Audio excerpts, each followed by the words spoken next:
আজকের এই চাল বাটায় পড়লো বেশ খানিকটা পোস্ত। এরপরেরটা তোমরা দেখে নাও। তোমাদের দাদা ভাই দেখো অনেক দিন থেকে বলছে রুটি আর খেতে ভালো লাগে না, একঘেয়েমি রুটি তরকারি ইচ্ছা করছে না।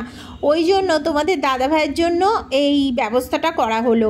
কাঁচা চাল এক বাটি আমি 3-4 ঘন্টা আগে গরম জল দিয়ে ভিজিয়ে নিয়েছি, আর সেটাকে সামান্য জল দিয়ে, বেশি জল না, এইরকম একটা থিকনেস ব্যাটার করে নিয়েছি। তার মধ্যে দিয়ে দিলাম সেই ব্যাটারের মধ্যে কাঁচা লঙ্কা কুচি, বাড়িতে গুঁড়ো করা রোস্টেড ধনে জিরে, তার মধ্যে দিয়েছি আস্ত জিরে, আর দিয়েছি 1 চামচ নারকেল কোড়া আর ধনে পাতা কুচি, আর দিয়ে দিচ্ছি এখানে বেশ খানিকটা গাজর গ্রেট করা। এটা গ্রেট করা, খুব স্মুথ গ্রেট করা গাজরটাকে, যেহেতু গাজরটা একটু এদের থেকে শক্ত, এই ক্যাপসিকাম পেঁয়াজ দেব, পেঁয়াজের থেকে এগুলো মানে গাজরটা শক্ত, ওই জন্য ওটাকে আমি স্মুথ গ্রেট করেছি।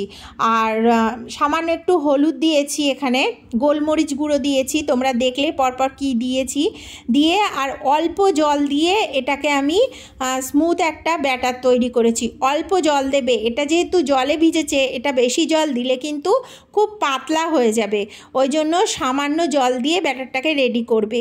আর এখানে আমি উনুনটা ধরিয়ে চাটুটা বসিয়ে দিলাম। চাটুটা লো আঁচে বসিয়ে এটাকে গরম করতে দেব। আর একটা বেগুনের বোটা কেটে সেটাকে সামান্য তেল ব্রাশ করে নিয়েছি। আর এদিকে দেখো আমি 3-4 চামচ, ছোটো চামচের চা চামচে 3-4 চামচ ময়দা নিয়ে এই ব্যাটারটার মধ্যে দিয়ে দিলাম। ময়দাটা অল্প দেবে, বেশি দেবে না, 3-4 চামচ মতো চা চামচের দেবে।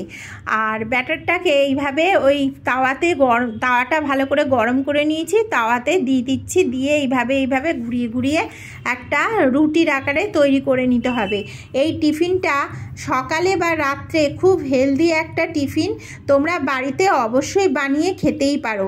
আর পোস্তটা দিয়েছি এটা যাতে খুব ক্রিস্পি হয় সেই জন্য। আর এই টিফিনটা রেডি করার সময় চাটুতে লো টু মিডিয়াম ফ্লেমে অনেকক্ষণ ধরে এপিটোপিট করে কিন্তু ভাজবে, খুব ক্রিস্পি হবে অনেকক্ষণ ধরে ভাজলে, খেতেও খুব সুন্দর লাগবে। আর তোমরা অবশ্যই বিট লবণটা ব্যবহার করবে, আমি বলে দিলাম বিট লবণটা আমি এখানে ব্যবহার করেছি, কিন্তু তোমাদের বলতে ভুলে গেছি।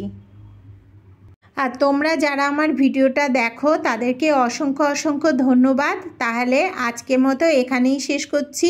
টাটা বন্ধুরা, আবার পরের দিন একটা রেসিপি নিয়ে হাজির হয়ে যাব। ততক্ষণের জন্য সবাই ভালো থেকো।